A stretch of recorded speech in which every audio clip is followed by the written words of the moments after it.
warahmatullahi wabarakatuh. Alhamdulillah, alhamdulillahilladzi akramana bil iman wa a'azzana bil islam wa rafa'na bil ihsan. Ahmaduhu subhanahu wa ta'ala wa ashkuruh. Allahumma sholli wa sallim wa barik ala nabiyyina Muhammadin wa ala alihi wa ashabihi wa man tabi'ahum bi ihsanin ila yaumiddin. Rabbi shrah li sadri wa yassir li amri wahlul 'uqdatam min lisani yafqahu qawli. Yang saya hormati Ustadz Sinasan Abu Hadi SPDI, dan tak lupa yang kami hormati pula kepada seluruh jamaah kajian Fajar Imani yang berbahagia. Pertama-tama marilah kita ucapkan rasa syukur kepada Allah Subhanahu wa Ta'ala karena hingga pada hari ini, pagi yang cerah ini, kita masih diberikan kesehatan, nikmat iman dan ihsan, sehingga kita bisa berkumpul bertatap muka setelah begitu banyak waktu terlalui kita tidak ada kegiatan. Salawat serta salam kita terlimpahkan kepada Nabi Muhammad Rasulullah Sallallahu Alaihi Wasallam. Atas jasa beliau kita bisa mengenal agama Islam. Jamaah kajian Fajar Imani yang berbahagia, di sini saya selaku pembawa acara akan membacakan susunan acara kajian Fajar Imani pada pagi hari ini. Acara yang pertama adalah pembukaan, acara yang kedua adalah pengajian inti, kemudian acara yang ketiga adalah tanya jawab atau dialog, keempat penutup atau doa, dan kelima adalah acara lain-lain. Baik, seluruh jamaah, marilah kita buka acara kajian Fajar Imani pada pagi hari ini dengan bacaan basmalah bersama-sama. Bismillahirrahmanirrahim. Terima kasih. Semoga dengan bacaan basmalah tadi dapat memberikan hikmah dalam berfirman. Kemudian acara yang kedua adalah pengajian inti dengan tema hakikat jin, setan, dan iblis. Kemudian di tengah-tengah kita telah hadir Ustadz Sinasan Abu Hadi SPDI. Kepadanya saya persilakan.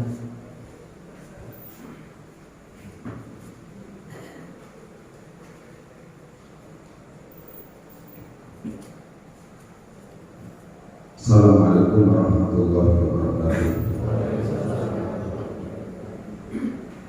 Alhamdulillah alladzi khalaqal mauta wal hayata liyabluwakum ayyukum ahsanu amala. Asyhadu an la ilaha illallah wahdahu la syarika lah wa asyhadu anna Muhammadan abduhu wa rasuluh. Allahumma shalli wa sallim ala nabiyyina Muhammadin wa alihi wa ashabihi wa man tabi'ahum bi ihsan ila yaumil. Seluruh pengurus pimpinan cabang Muhammadiyah Kertosono, pengurus panti, Bapak Ibu hadirin rahimakumullah. Alhamdulillah,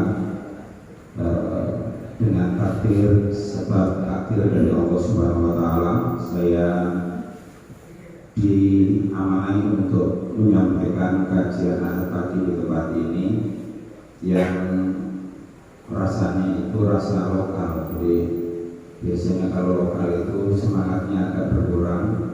Kalau setiap kajian tertentu, apalagi bakal selamat ini, kaji Hasan terus kira-kira benar-benar rumah saya, karena setiap saat ketemu saya di beberapa majelis taklim. Bapak Ibu yang dirahmati Allah, kenapa saya ingin menyampaikan tema tentang jin, setan, dan iblis? Ini kalau ngomong begini kan serem-serem sebenarnya. Ada yang agak takut, ada yang apa itu. Kalau ngomong iblis ya mengerikan, ngomong setan ya mengerikan, ngomong jin lebih kesurupan. Karena masih ada orang yang salah paham tentang sebenarnya siapa sih jin, setan, dan iblis. Oleh karenanya begini, pertama, bahwa jin itu diciptakan oleh Allah Subhanahu wa Ta'ala berbeda dengan manusia.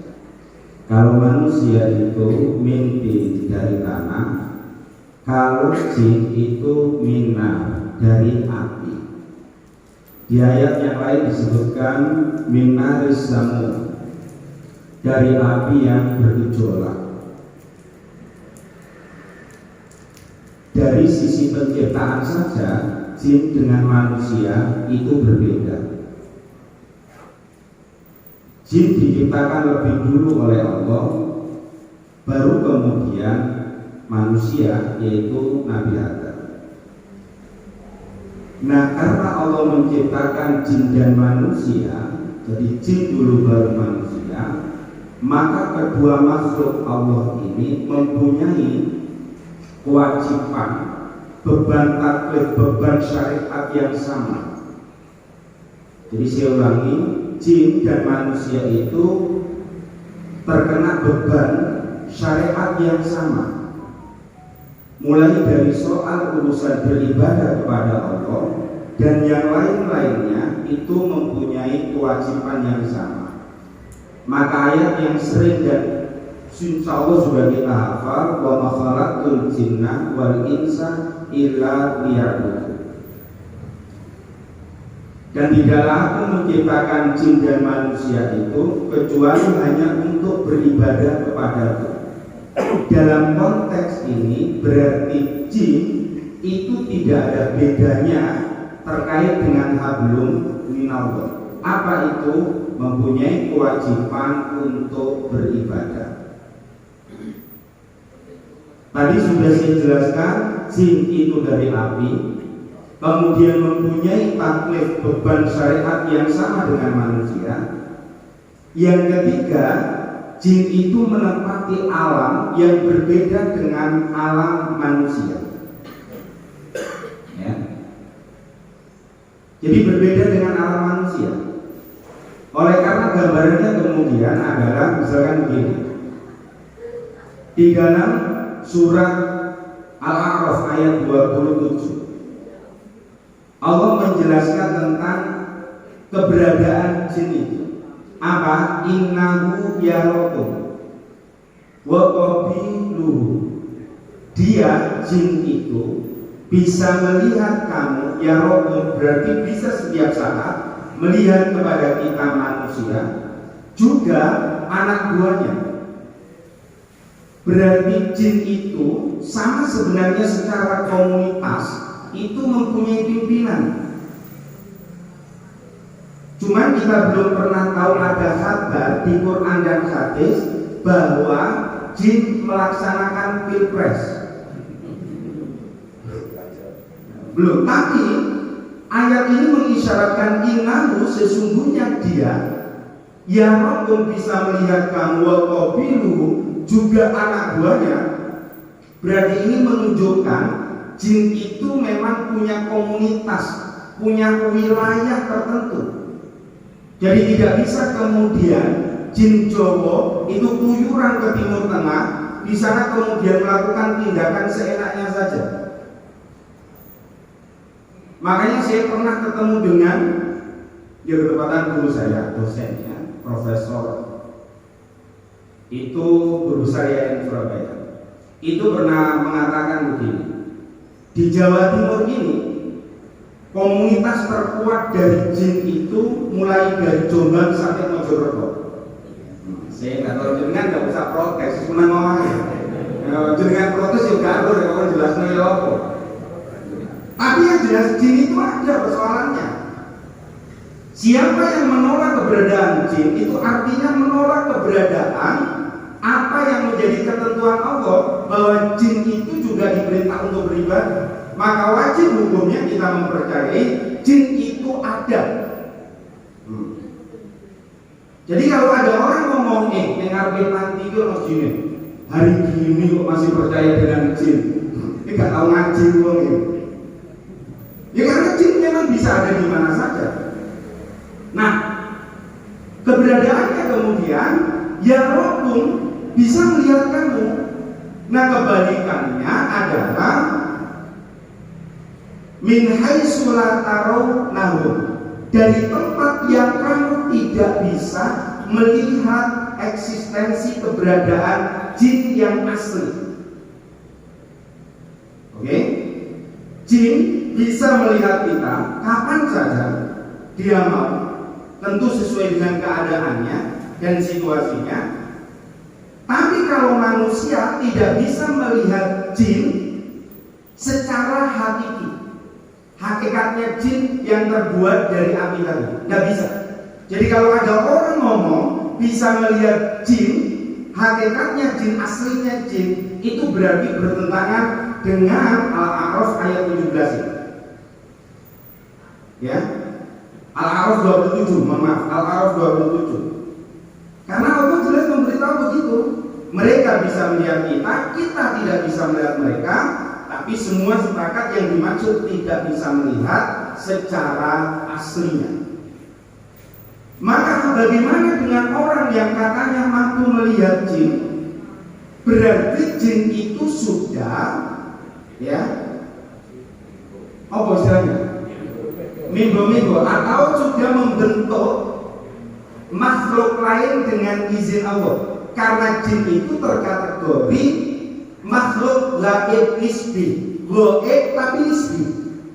Hakikatnya nggak bisa dilihat, tapi kalau sudah menyerupai sesuatu, bisa manusia, bisa hewan, bisa binatang, bahkan bisa benda. Ya, mungkin ada yang ngomong begini, apa bisa orang nangkap jin? Dengan pernah kan kalau di TV, MNC TV dulu kan banyak ya nangkapnya. Kalau soal di TV itu benar bisa nangkap atau enggak, Allah alam. Tapi kalau jin itu bisa ditangkap, bisa. Aku juga ahli jin, cuma menjelaskan saja.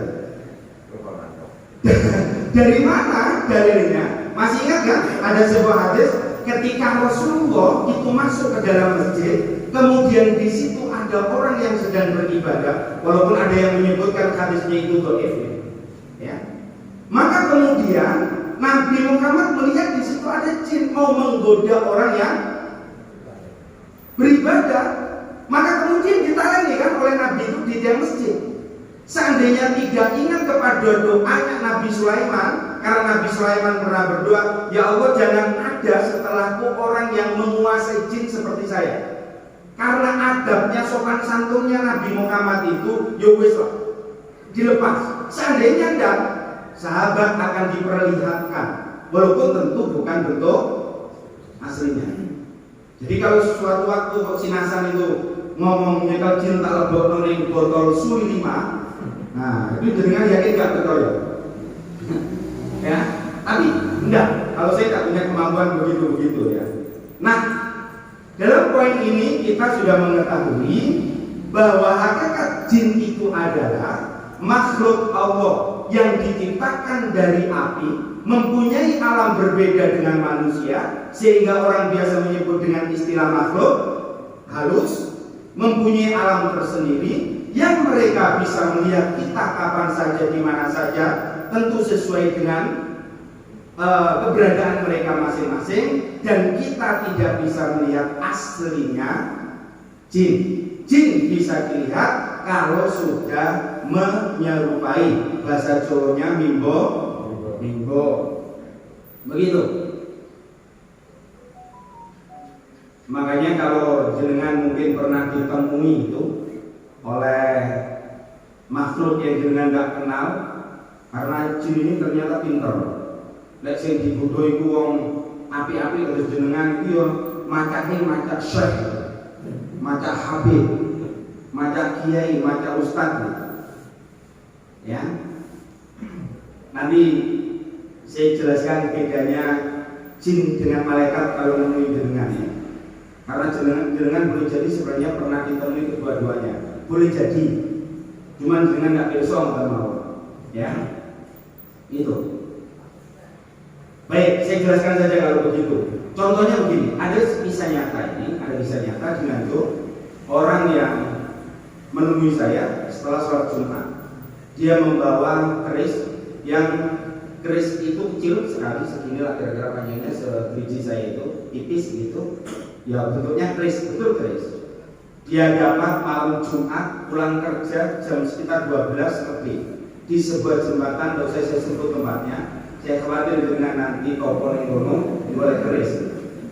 Nah, habis Jumatan menemui saya, kemudian tunjukkan ke saya, Masih, pulau dari tanggal, pulau mau dalu jam sekian gitu, malam Jumat kan, jam sekian pulang dari kerja, saya ditemui orang serba pakaian putih, sorbanan putih, baju putih, pokoknya serba putih bersih. Kemudian saya dikasih keris ini. Lah niki kalau sing boten paham, sing tangkal maknane tulisan teng keris niki nopo? Sebagai kadosé tulisan Arab.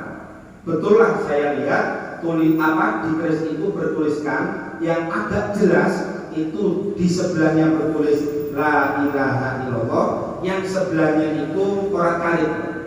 Ini tulisan Arab tapi mbuh apa wis tak pikir-pikir nemen sampai aku lesu ini ternyata nggak ketemu. Akhirnya oke, saya kasih tahu Pak, kalau ini La ilaha illallah, kalau ini saya tidak bisa membaca. Niku maksudnya pripun Pak Sih? Akhirnya saya jawab, maksudnya niku jenengan dikengken sholat aku ngomong. Ngoten nggih La ilaha illallah niku mentauhidkan Allah, nyembahkan Allah. Maknanya jenengan iki diparing peringatan agar jenengan istiqomah sholat 5 waktu. Kalau tanggal jenengan niki sholat istiqomah apa mboten? Pun bubuhanu nggak mau sholat. Lah niki wau jenengan kok Jumatan aku nggih sebagai butuh panjenengan. Tepat toh? Hanya untuk konsultasi kan gak enak lah. Gak berjumatan ngene aku terus duduno keris, dia gak Jumatan kan isin ngono toh. Makanya dia sholat Jumat. Maka saya bilang ini harus menjadi pertanda jenengan menjadi lebih baik terutama dalam sholat. Pertanyaannya adalah siapa ini? Mungkinkah dia malaikat? Mungkinkah dia jin? Kalau malaikat, ini menurut pemahaman saya kayaknya enggak. Karena tidak mungkin malaikat itu kemudian memberikan benda-benda yang dimungkinkan orang itu melakukan kesyirikan dengan benda itu. Ya. Karena pernah saya sampaikan, saya juga pernah didatangi orang terkait dengan itu.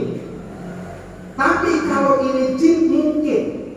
Apakah ini jin yang kafir, jin yang fasik, jin yang dolim, atau jangan-jangan dia adalah jin muslim? Bagaimana untuk mengetahuinya? Yumpu. Ya, kalau berarti mengarah kepada kebaikan, insya Allah muslim. Tapi kalau mengarah kepada keburukan, kemungkinan dia muslim tapi muslim sing fasik. Islam dolim menungso. Islam, anak buktinya KTP, sholat enggak, elek wong biasa, berarti apa namanya? Ya muslim lah statusnya, tapi kemudian dia bisa saja disebut fasik, begitu. Nah, ini sekedar apakah mungkin itu muncul berupa manusia? Mungkin saja. Baik, yang berikutnya adalah bagaimana dengan perbedaan jin, setan, dan iblisnya? Saya jelaskan tentang iblisnya dulu. Iblis itu hakikatnya adalah jin. Saya ulangi, iblis itu hakikatnya adalah jin yang ketika Allah ciptakan keberadaannya berada di surga, tapi ketika disuruh takdim, disuruh hormat, ikram kepada Nabi Adam, maka dia menolak. Penjelasan Qur'annya adalah di dalam surat Al-Kahfi ayat 50. Wa idh qulna lil malaikati isjudu li Adam. Dan ingatlah ketika kami memerintahkan agar para malaikat itu sujud kepada Adam, fasajadu ila iblis, maka semuanya bersujud di antara malaikat itu ila iblis kecuali iblis. Siapa iblis itu? Karena minal jinni. Iblis itu masuk kategori jin. Fafasaqa an amri rabbi, maka dia fasik, menolak dari apa yang diperintahkan oleh Allah Tuhannya itu. Oke, berarti iblis itu hakikatnya jin. Iblis itu bukan komunitas dari komunitas manusia, tapi iblis itu masuk dalam kelompok jin, mempunyai sifat apa? Fasik, durhaka, kufur kepada Allah, yang menyebabkan kemudian dia dikeluarkan oleh Allah selama-lamanya, ya, dan dilaknat selama-lamanya. Loh Pak, kalau iblis itu masuk dari golongan jin, kenapa iblis itu kemudian selama-lamanya itu dilaknat? Jawabannya adalah berarti harus dibilang. Sekarang kita menemukan iblis itu pasti jin, kalau jin belum tentu iblis. Komunitas iblis yang pertama kali menolak untuk sujud kepada Adam atas perintah Allah, maka sekelompok itu karena sudah ditentukan jumlahnya berapa, sampai anak turunnya satu sifatnya, dia tidak akan mati ila yaumi yub'atsun, sampai hari kiamat. Jadi iblis itu tidak mati. Mulai yang dulu sejak zamannya Nabi Adam itu sampai nanti Adam sokong, gak mati. Tapi kalau jin itu mati. Jin yang bukan iblis itu mati. Kalau jangan ada kepengen urip sampai kiamat, daftar. Jadi iblis itu gak mati-mati. Ya, tapi pasti tidak bisa karena jenengan sudah ada ditentukan seperti itu, ya. Nah, itu iblis. Iblis itu tidak pernah mati, matinya bersamaan dengan kiamat. Karena itu sudah janji Allah. Ila yaumi yub'atsun. Kita ditangguhkan kan? Tapi semua keturunan dari iblis ini tidak akan pernah mengalami perubahan karakter sifat dari iblis. Apa itu?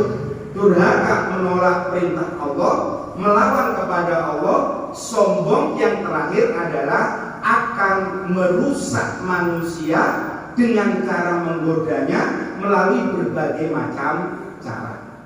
Itu nanti saya jelaskan bagaimana menggodanya. Itu iblis. Ya. Nah, sekarang yang berikutnya, yang ketiga, setan itu apa? Setan itu apa? Setan itu adalah digambarkan oleh Allah dalam surat Al-An'am ayat 112. Wa kadzalika ja'alna likulli nabiyyin aduwan. Seperti itulah kami menjadikan untuk tiap-tiap nabi musuh. Siapa musuhnya? Aduwan syayatinal insi wal jinni. Musuhnya itu adalah setan-setan dari golongan manusia dan jin. Sudah ya? Berarti dengan sudah tahu apa itu setan. Setan itu menurut penjelasan Al-Qurtubi bahwa yang dimaksud kullu mumazzakin, setiap yang durhaka, wa kharijin an ta'atillah, keluar dari perintah ketaatan kepada Allah, fahuwa syaitonun, maka dia adalah setan.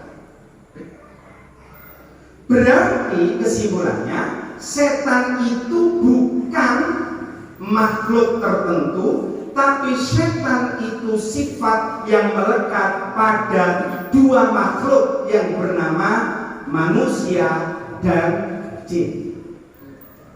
Berarti setan itu ada yang doyan sambel, sate, gulai dan kawan-kawannya, wa ashabihi, sedangkan ada juga Setan itu yang sukanya hanya makan kotoran binatang dan tulang belulang. Karena makanannya jin itu adalah kotoran dan tulang belulang. Ini berdasarkan hadis Nabi itu loh Pak, terkait ketika Nabi istinja itu loh Pak. Itu kan datangkan salah satunya adalah kotoran binatang yang kering. Kemudian Nabi menjelaskan, ditolak kan itu. Kemudian dijelaskan bahwa ini adalah apa yang biasa dikonsumsi oleh jin, yaitu tulang dan kotoran binatang. Maka jenengan kalau kepengin roh ono jin mlebu omah gampang. Neng omah kuwi tumpukan balung.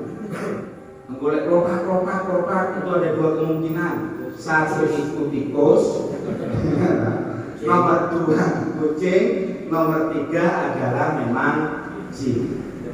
Kalau dengan tidak bisa lihat, berarti saat itu eksistensinya, keberadaannya adalah bentuk asli, gitu. Bentuk asli berarti. Maka dengan tidak bisa lihat. Tapi kalau sudah membentuk makhluk lain, berarti dengan akan bisa melihatnya. Maka kemudian disimpulkan dari tema ini, jin secara umum itu seperti tadi bisa dia disebut iblis.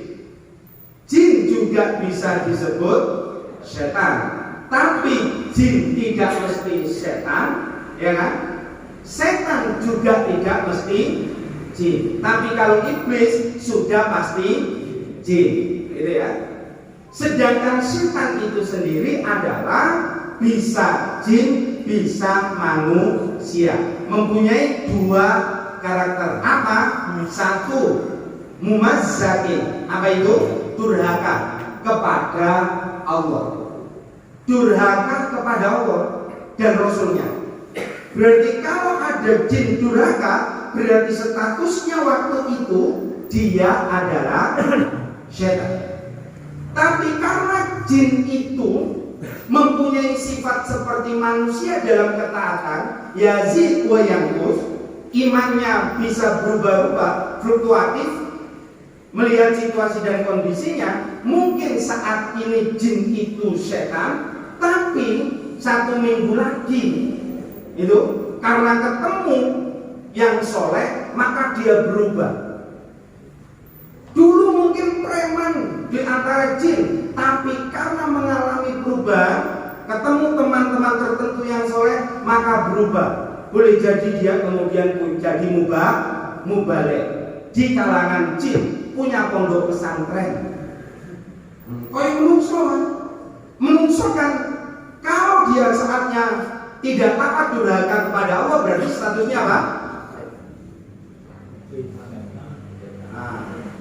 Tapi nanti saya minta dengar orang wong sing rada ganduna yo setan. Iki aku mari ngaji rumah setan itu ya. Jangan ya jadi dakwah gitu ya. Itu sifatnya begitu. Makanya di antara manusia kalau dia kafir belum tentu mati dalam keadaan kafir.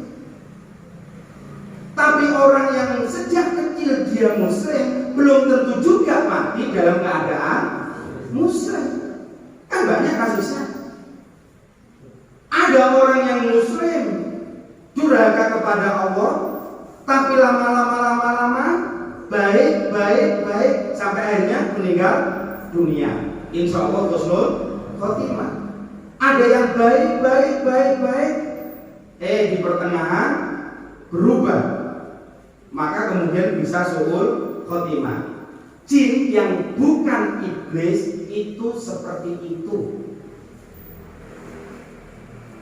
Maka kalau ketemu apa jenenge setan yang bukan iblis ya, itu yang welek, itu boleh jadi. Makanya kalau rupiah itu biasanya kan tanya, Anda Islam apa kafir? Karena dia gitu ya, pernah dengar ya kalau orang rupiah.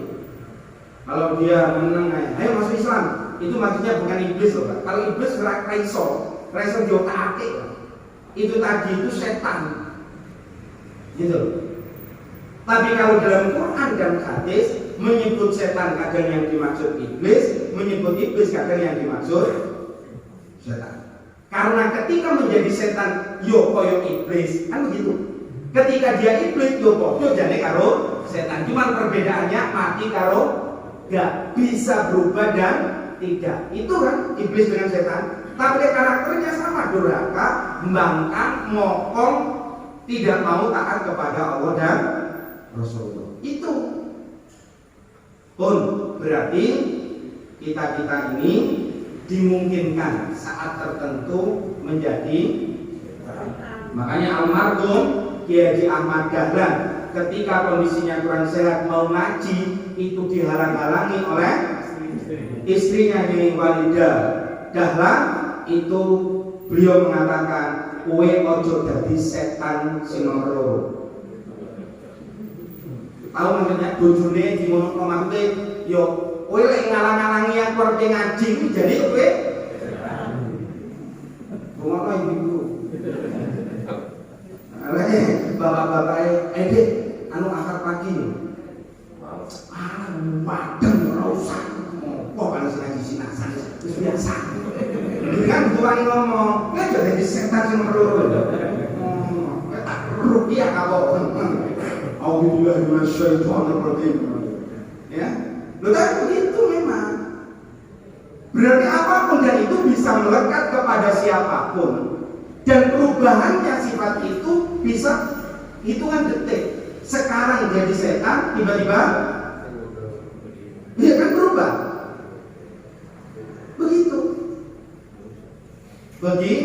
Begitu. Termasuk ini loh, ini mohon maaf jangan marah ya, contoh saja. Suami itu mohon maaf sekali ini, jadi yang gak perlu ngomong tapi contoh sing kaya kanggo lanang asik ngono ya. Nah, jenengan sudah tidak bisa melayani suami. Lah kok jenengan mestinya kudu dadi kaya Nyai Saro. Bujune Nabi Ibrahim. Begitu wis sepuh tak gak iso duwe anak ngomong, "Ya, Abah, rabi meneh, Mbak." Musopo yo pembantune dhewe ae. Siti Hajar itu pembantune lho. Supaya apa? Yes, sing lanang sing yes, sing wedok misalkan karena kondisi tertentu tidak bisa melayani padahal seumur 40 koyo sinasan ngene iki. Terus aku ngomong, tuh, ngomong rasa kakek pulang, kakek tok piye? Oh, jane itu posisinya saat itu sebenarnya dia adalah kenapa? Karena membuka ruang, membuka jalan suami untuk melakukan tindakan fahsya. Saya mendapatkan cerita dari teman di pondok. Apa? Mohon maaf, ini tidak bermaksud kebiah kuyak kabeh orang yang pernah haji ya. Dia seorang haji, istrinya ketepatan sakit, sudah tidak bisa melayani. Dia lalu ternyata minta izin. Wih ngamuk pokoknya sampai nikah meneh wis bubar rumah tangga dhewe, wis ngene wis macam-macam. Mohon maaf, ternyata meninggalnya ketemu di tempat lokalisasi. Nauzubillah min dzalik. Sekarang lokalisasinya sudah dibubarkan. Ini bukan di Nganjuk, sekali lagi bukan di Nganjuk, ya, enggak usah ngarang-ngarang dengan boleh-boleh copong, no. Nah, itu jelas bukan di Nganjuk, tapi saya sudah pernah lewat di tempat lokalisasi itu berkali-kali. Dia jelaskan, Pak Sin Pirso kan, kalau dari arah sana tempat lokasi itu jauh sebelum Nganjuk dibubarkan, sebelum Tulungagung dibubarkan. Jadi daerah itu sudah dibubarkan terlebih dahulu. Sekarang sudah tidak ada. Matinya di tempat itu. Saya tanya, karena teman saya itu ngomong, niku sing dusok sinten Mas Sin? Sing wedok napa Pak Kajine? Saya bilang loro-lorone ya dusok. Lha karep belan sing lanang aku ngono. Ya ora. Sing wedok kuwi dosa karena menjadi penyebab dia melakukan perzinahan kan ya, ngancam-ngancam kok. Pokoknya ini dia Ndak mau Pak pisah. Ya karena ketika Soro dulu itu ya wis bersamanya, maka ya sehidup semati karepe ngono to. Tapi kebutuhan lain itu harus terpenuhi. Kan ndak bisa lewat WA, transfer, lewat rekening. Itu kan harus ketemu. Nah ketemunya kan harus dengan halal. Dia mengatakan wis nikah resmi, aku tak nikah siri ae. Wis sampean sing golekno. Yuk gak gelem. Nah itu yo iso dari setan orang itu. Makanya saya pesan dengan ini, yo kudulah. Betul. Nah, ngaji ya. Ya mohon maaf ya gak diomongno kadang ini dianggap tabu ya. Kan iya to, dianggap tabu lah ngono urusane dhewe-dhewe. Iya tapi persoalannya bisa melanggar ketentuan agama. Sudah, poin yang kedua. Yang ketiga ya. Iblis, setan, tadi sudah saya jelaskan kan, hakikat keduanya itu mempunyai tugas, visi misi dalam hidupnya hanya satu, menyesatkan manusia. Qala rabbi bima aghwaytani.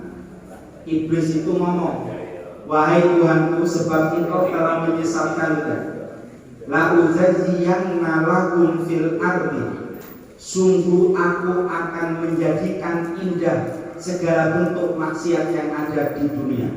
Coba perhatikan, barang maksiat yang berbau dosa itu ternyata tugasnya iblis dan setan itu untuk dihiasi ben ketok yes no. Selingkuh itu lebih asik daripada di samping istri sendiri. Itu tugasnya setan, iblis. Kalau jenengan itu kok di samping istri lebih asik dibanding dengan orang lain, berarti jenengan tidak tergoda oleh visi misinya setan tadi. Tapi kok tiap wong liya luwih asik timbang bojone, kowe iku Pak. Celah-celahnya sudah mulai ada. Walau wiyannahum ajma'in, semuanya manusia itu akan digelincirkan, akan digoda. Itu tugasnya. Ila ibadika minhumul mukhlasin, kecuali dari hamba-hambamu yang ikhlas. Ikhlas tauhidnya, ikhlas ibadahnya, ikhlas amal perbuatannya. Maka kalau semuanya itu dilakukan karena Allah Subhanahu wa taala, sulit setan iblis menggoda, menggelincirkan kita. Sulit. Karena rata-rata barang maksiat itu kan luas itu. Ayo. Nyolong kelem sitok. Tolak mau dipangan. Kalau tuku buat orang yang sudah kena virus setan, kena virusnya iblis, itu kan lebih asik. Lebih asik kan? Daripada beli atau punya sendiri. Semua yang maksiat, coba jangan lihat itu, menggairahkan apa enggak? Dulu saya mungkin dengan ada yang hadir di Jalan Gatot Subroto, komunitas pedagang muslim Pasar Kertosono, ngundang itu Wak Kajiso itu, Wak Kajiso siapa itu ya? Dari Pasuruan itu Mbak lihat. Nah, ternyata bersamaan dengan adanya konser musiknya di PJKA, saya itu duduk itu sampai gini, Masya Allah, lagi itu aku can nom wajib kudu lewatnya keluar. Tak pikir aku memang gom sebelah kulon. Saya tanya, iki candi dia kok asik calon doang. Ya bisa kausan tapi yo kok ngaji. Aku boten ngaji sih. Ngaji ini ngali konser. Oh, walah aku ngomong. Itu majelis ilmu saja dihindari. Padahal majelis ilmu itu kata Rasulullah itu Raudhatul Jannah, taman surga. Makanya kalau jenengan lewat di sini Oh iya ngaji. Berarti meninggalkan apa? Kesempatan untuk berada di taman surga. Begitu. Lalu dengan jalan sehat ke kawasan, gak masalah Pak. Melebu. Jual kawasan terus berbuat kawasan. Aku saya Pak Haji Mianto almarhum di Al-Ikhlas. Mungkin gak boleh payah ngaji. Dia sepeda ndok aku lomben tak delok. Mari membalik meneh. Melebu Pak tawi kawasan. Aku kawasan aja nyarep melebu. Piye gak melebu? Piye akhirnya melebu. Ngono. Kita itu kadang-kadang ngono kan wis alah kawasan gak enak ya. Pakai kopi nang almarhum itu kuahe. Lek lanang biasanya sedot cuek Pak, lanang wis menang-menang berai. Tapi lek wedok iki wis angel-angel lek tak makan semprotan dhisik. Nah, terus mlebu yo yakin gak belum. Ya. Makanya jadilah kita orang-orang yang ikhlas. Baik. Dengan cara apa? Setan iblis itu menggoda manusia. Tsumma la'atiyannakum min baini aydihim. Kemudian aku akan mendatangi menggoda mereka dari depan mereka, wa min khalfihim belakang mereka, wa an aymanihim dari sebelah kanannya, wa an syama'ilihim dari sebelah kirinya. Kalau menurut Ibnu Abbas yang dimaksud dari depan itu ternyata masa depan. Apa itu? Digoda tentang urusan akhirat. Orang dibuat ragu-ragu, akhirat itu enek opo gak, pembalasan enek opo gak, pada maksar itu enek opo gak, swarga enek opo gak. Itu dibuat begitu, dibuat kacau pikirannya. Wa min khalfihim yang dimaksud urusan dunia, sehingga orang akan dicekoki oleh setan iblis untuk hubud dunia wa karahiyatil maut, cinta dunia tapi takut mati. Maka kalau dunia itu ditumpuk oleh juga dia apa no? Pokoknya kanggo kesenangan dirinya, keluarganya, orang lain no. Panti mo, pondok serausa, jalur sumbangan sekedarnya. Maka saya pernah cerita dengan loh, bahwa saya ini pernah tahu ada orang sugih, rumahnya bukan satu, yang satunya saya tahu tingkat, punya mobil, punya toko besar-besar usaha, ya punya rumah di luar kota. Begitu ada orang, saya lupa tahun berapa, tapi saya duit, ya beras regane kira-kira 5.000 itu lah kok kalau jalur sumbangan kan masjid, kok mampir omah, aku tak nyumbang. Piro kira-kira menurut jenengan? 2.500. 2.000. Sing penting kan ikhlas to nyumbang piro perlu akeh-akeh. Ya tekno ngono. Nah, itu caranya. Yang berikutnya wa'an aymanihim dari sebelah kanan. Ada tafsir yang menyebutkan itu adalah urusan agamanya. Dengan Islam kan? Dibuat gak pasti. Ala jadi wong Islam ora usah nemen-nemen biasa ae. Wis dadi Islam sing sembarang oke ngono lho. Jadi kalau dengan ditanya, boleh nggak jadi orang Islam fanatik dengan kebenaran Islam? Wajib, tanpa harus menghilangkan, menghargai, bertoleransi kepada agama lain sesuai dengan ketentuan syariat. Apa itu? Walaupun jenengan fanatik dengan kebenaran Islam, kalau punya tonggonon Islam yang tidak duwe, jenengan suke punya kelebihan, mereka harus diperhatikan. Itu namanya fanatik. Fanatik yang salah itu, wis pokoknya jenenge wong kafir kabeh, wis ora usah diurus. Sampai jenengan ro tonggone kuwi kafir, kecelakaan yang ngarepe jenengan, wong kok wae lagi ha. Kuwi berarti jenenge fanatik sing gak bener, itu fanatik membabi buta, tidak ngerti syariat. Begitu.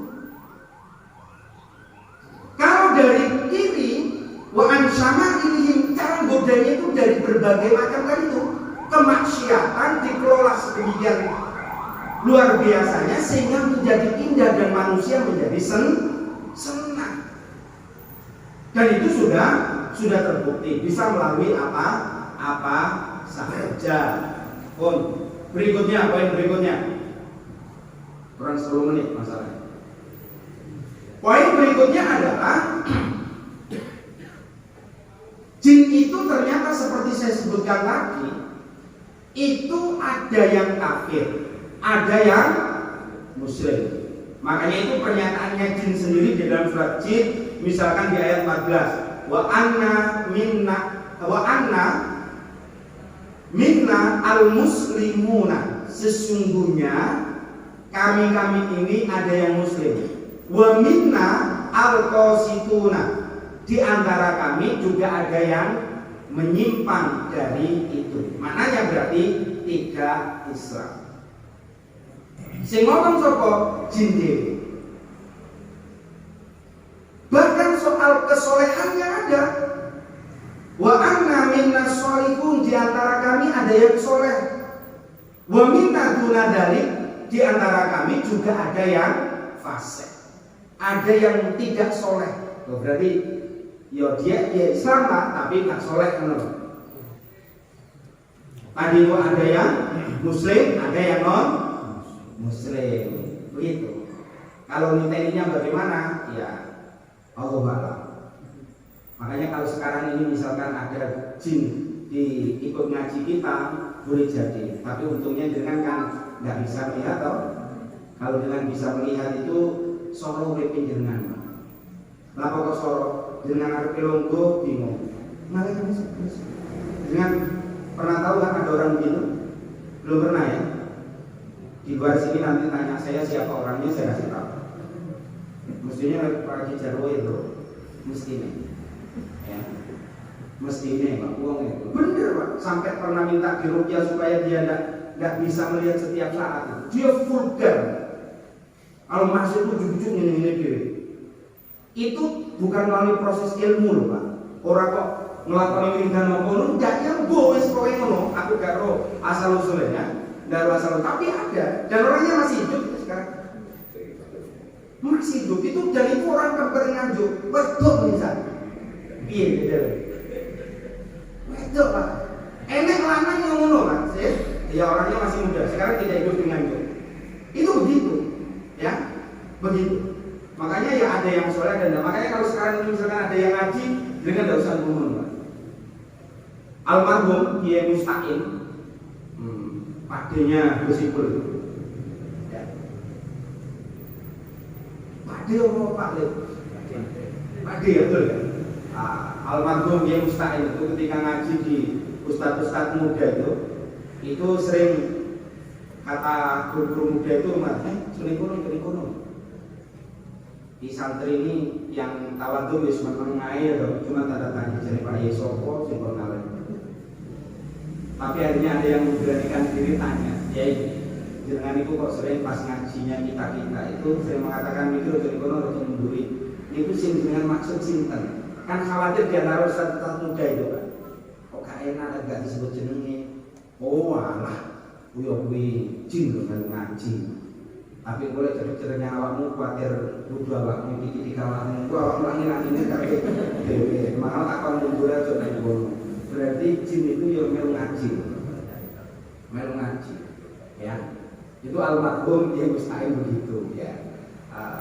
Jadi, ya itulah yang berarti sing soleh, yang ngerti majelis ilmu, sing nggak soleh, juga ngerti. Berikutnya, minta perlindungan dari setan. Apa itu? Wa imma yang zagun nakaminas syaitan, dan jika kamu merasa diganggu oleh setan tadi masih ingat ya, dari jin dan manusia. Nazgon dengan sungguh-sungguh gangguan, jadi sudah terasa banget itu. Berarti kalau orang yang nggak usah terasa akan ketok. Setan yang menungso kan ketok. Ayo, anak duit, kita tetap suki diangkat, boleh bodoh saya diangkat. Dengan anak duit kan gampang, tunggu yang ngomong wis. Berarti anak duit, ternak duit. Dengan belum pernah tahu ya orang ternak duit. Kalau saya sudah pernah tahu orang ternak duit, saya tanya, Mbak temundi, anu jualan uang. Jual uang itu yang dimaksud begitu itu tadi. Saya tidak tahu orangnya masih hidup atau tidak, tapi dulu saya masih di Jakarta waktu itu ya. Nah waktu itu masih di Jakarta. Maka fasta'id billah, minta lindunglah kepada Allah. Walaupun kita terasa tidak terasa, sebenarnya tidak dilarang untuk berlindung kepada Allah dari setiap godaan syaitan. Coba dengar. Ketika Nabi Muhammad itu di samping Hasan dan Husain, maka beliau melindungkan keduanya kepada Allah dari godaan setan. Dalam sebuah hadis dari Ibnu Abbas, Rasulullah itu berdoa untuk Hasan dan Husain, "U'idzukuma bi kalimatillahi tammah min kulli syaiton wa hammati wa min kulli ainil lamah." Ya. Makanya kalau kita ini punya anak, punya cucu, sering doakan itu. U'idzukuma bi kalimatillah, aku lindungkan kamu berdua dengan kalimat Allah yang sempurna, atau dengan kalimat Allah yang maha segala-galanya itu, min kulli syaiton, dari setiap godaan setan. Ya karena Nabi tahu bahwa setan itu bukan hanya dari golongan jin. Makanya jangan heran sekarang itu yang merusak anak kita itu kadang-kadang bukan orang jauh, tapi juga kadang orang dekat, bahkan masih kerabat. Tidak jarang kan dalam berita-berita itu, pakliknya memperkosa ponakannya, kan gitu. Bapak sambungnya memperkosa anak apa jenis?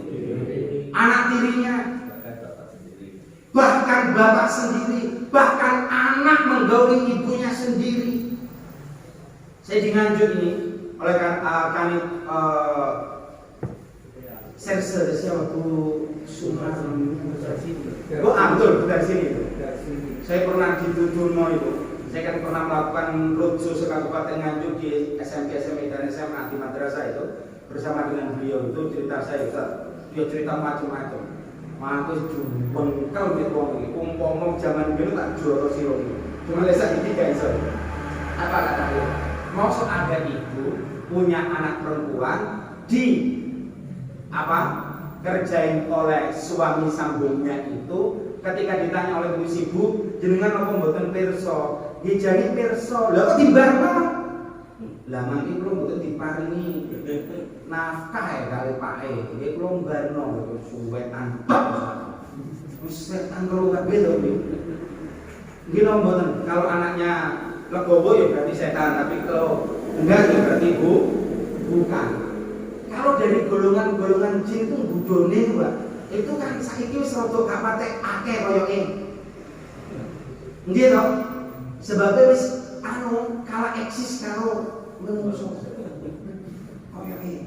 Dengan biar saya tahun pertama kali mondok di Kertosono itu Gusipul mungkin tahu, itu kan yang perapatan pakai kembangir rutin ya Bu ya. Saiki kan wis rada jarang itu. Rada jarang. Sebabnya seperti jin-jin Kertosono ini kira-kira punya dibujuke duwe 2000 karo kembang ya ngono. Nah, kira-kira ngono.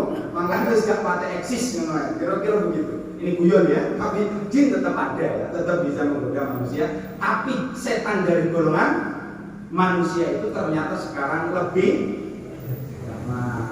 canggih begitu. Terakhir, jin itu bisa membantu manusia untuk membohongi manusia. Jadi setan dari golongan jin bantu menungso ya untuk memperdaya manusia. Dulu sebelum Nabi Muhammad diutus, jin-jin itu biasa punya tempat khusus di langit untuk nguping, mendengarkan wahyu ya, firman Allah, kemudian dibawa. Di awal-awal sebelum Nabi Muhammad itu diutus, itu ternyata kebenaran-kebenaran itu dicampur dengan 9 kebohongan. Dalam sebuah hadis Bukhari itu disebutkan setelah Nabi Muhammad itu diutus, Bapak Ibu, itu kan jin itu sudah tidak bisa menembus langit. Karena di situ ada bintang-bintang yang dijadikan panah untuk menembus, membunuh, menghancurkan jin-jin yang kesana. Itu ternyata setan iblis itu ternyata yang gawe utusan, yang dunia itu boleh itu. Ini jangan ono kejadian apa. Wis biasa iso munggah iki kok gak iso munggah.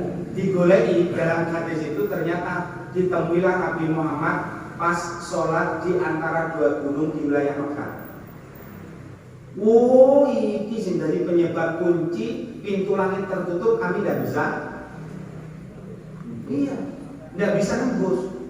Berarti sejak Nabi Muhammad diutus, Pak, ini jin-jin wis gak iso KKM, wis gak iso boleh berita-berita. Walaupun saat itu juga masih dicampur dengan kebo. Setelah Nabi Muhammad itu, ini sebenarnya pembahasan tentang Ar-Raf wal Kahfi sebenarnya ya, tapi tidak apa-apa saya singgung sekarang. Kapan-kapan kalau ada kesempatan itu saya sampaikan. Ya. Itu apa? Ada sahabat tanya, wahai Rasulullah, ternyata di antara dukun itu ada yang benar. Kata Rasulullah, itu adalah al-haq, kebenaran dari Allah. Tetapi kebenaran itu dicampur 100 lebih idbah, kebohongan oleh jin, oleh setan yang disampaikan kepada para dukun.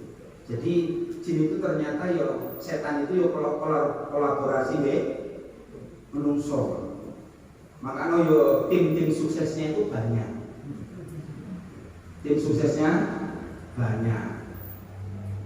Oleh karena itu ya hati-hati kalau kita ini menghadapi persoalan, jangan sampai. Pun sing paling terakhir biar lebih 5 menit, Bapak Ibu, ini saya pertegas. Sekedar kita ini percaya ada jin di tempat tertentu, itu tidak menyebabkan jenengan syirik, tidak menyebabkan jenengan keluar dari syariat, bahkan itu bagian dari syariat. Yang tidak boleh itu adalah menghambat. Kenapa menghambat? Karena ternyata menghambat kepada jin itu, setan itu dari golongan jin, caranya kan macam-macam. Dengan memberi apa? Sajen. Sehingga kalau di dalam surat jin juga, wa innahu kana rijalun minal insi ya'uduna bi rijalin minal jin. Ada manusia dari golongan, dan ada orang dari golongan manusia yang minta bantuan kepada golongan jin. Fazadahum rohaqo. Itulah yang menyebabkan jin itu semakin sombong, semakin letih. Maka supaya melemahkan jin, biarkan mereka. Lek dengan kok ngekei saja, itu tambah nemen kok, tambah melete, eksistensinya semakin diperlihatkan. Wingi mek gawe kaos paling ngomong gawe baju takwa. Iya toh, mari ngono dikei saja meneng, gawe jas kaya aku. Mari ngono terus sajenya tambah yes. Wow, kopi ada sian, jas resmi, sepatunan, melinting petita-petite. Begitu. Akhirnya apa? Semakin dia mengiklankan dirinya, ini saya bisa menggoda warga mana dengan cara begini. Terus begitu, maka dia karena popularitasnya tinggi bisa memperoleh kedudukan tertentu di wilayah tertentu. Mbok anggap menungso tok lho. Oh, cari stabilitas itu. Keterpilihannya apa? Makanya popularitas dulu. Lagi dengan misi nasanya nobuan itu. Dia kok lahir masih jin ngono. Tur aja nemen-nemen nek karo jin dianggap segala-galanya. Wong jin iku ya iso lara. Jenengan durung pirsa to jin lara? Lho, ngene iki jin iki lara ya. Saya ceritakan ya. Satu setelah ini saya tutup dan jangan ada yang bertanya. Karena ini nambah masalah dalam hidup saya ya. Wis engko lek arep anu pe awal telepon mulai takon kene ruwet iki tidak usah. Aku selalu ngene-ngene iki sensitif takon nek aneh-aneh tidak usah wis. Utawa jenengan nek tak pas dengan penjelasan saya nanti bisa ditaskekan kepada Pak Yai Mansur atau dengan yang lainnya. Monggo boleh jadi kan yang saya jelaskan itu, walaupun saya membacakan ayat dan sebagainya tadi, boleh jadi penjelasannya yang keliru, bukan ayatnya loh ya. penjelasannya yang kurang pas boleh jadi, ya. Makanya bisa diklarifikasi ditasbihkan kepada dia yang lain. Ya, jangan menganggap bahwa yang saya sampaikan itu pasti yes. Begini, ada sebuah kisah orang lewat di Kertosono, ketepatan orang Nepung. Mana orang Nepung? Tadi saya lihat orang Nepung. Nah, ternyata ada tiba-tiba naik sepeda motor kesurupan yang digonceng. Mungkin pernah ingat kejadiannya. Nah, kemudian setelah digonceng, lah kok ternyata di sana kesurupan, Pak. Akhirnya terus oke lah, terjadilah dialog dengan yang kesurupan itu. Dia mengatakan, yes, aku terno. Dia suruh metu teko jasadnya, dia tidak mau. Aku terno. Melu-melu dewe kok nyeluk loh, aku itu loro. Ya tapi jin itu kan ya suka bohong juga, bisa bener bisa ada, atau dia ejaan itu ya manja. Akhirnya begitu nyampe di wilayah tertentu yang di tempat yang dimaksud, dia ngomong mandek bener kan. Saya digojek tadi kan yang suruh ngomong mandek. Begitu berhenti sepeda motor redak, saya digojek langsung ngajar. Tuh, Rasulullah lagi mau sih lewat ini kok sering gini no. Mas mulai, aku tak kandali neng omah gitu. Dan di situ memang agak terkenal. Saya sendiri pernah digoda, ya. Ya, saya pernah digoda, bahkan jangan-jangan itu kalau goda saya itu hebat. Ya karena tahu saya ustadz mungkin. Dia itu kemudian godanya, Assalamualaikum. Aku yang menang. Assalamualaikum. Pingtemu. Oh, karena pingtemu salam. Tamu itu kalau 3 kali salam kok tidak dijawab, maka wajib pulang. Lah kok gak enak? Berhubung gak enak, saya kok aku.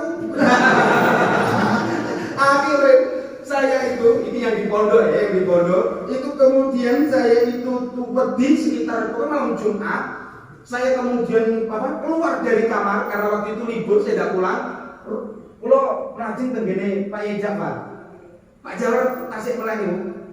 Pak Jafar, tadi ada anak perempuan lewat sini apa enggak? Yang ini kok aku wedok gak kira rokok sih ngomong mereka tak pondok ora enek. Wonten kok gak enek. Apa? Lho wau lu salam kali kula. Tak intin kok mboten enten aku yo ngono lho. Maka belum pelajar itu mriki. Akhirnya aku mulai nyakar nggawa botol turut tak kloni. Dengan macam-macam ketangkep nek botol pikir ngono. Bapak Ibu yang dirahmati Allah Subhanahu wa taala, saya kira itu sekali lagi enggak usah bertanya ya. Terus dianggap paham tak paham wah ya. Demikian, mohon maaf pada kurang lebihnya. Assalamualaikum warahmatullahi wabarakatuh. Kita tutup dulu acara pada pagi hari ini dengan doa kafaratul majelis bersama-sama. Subhanakallahumma wa bihamdika asyhadu an la ilaha illa anta astaghfiruka wa atubu ilaik. Demikian saya selaku pembawa acara, mohon maaf bila ada tutur kata yang salah. Ihdinas siratal mustaqim. Wassalamualaikum warahmatullahi wabarakatuh.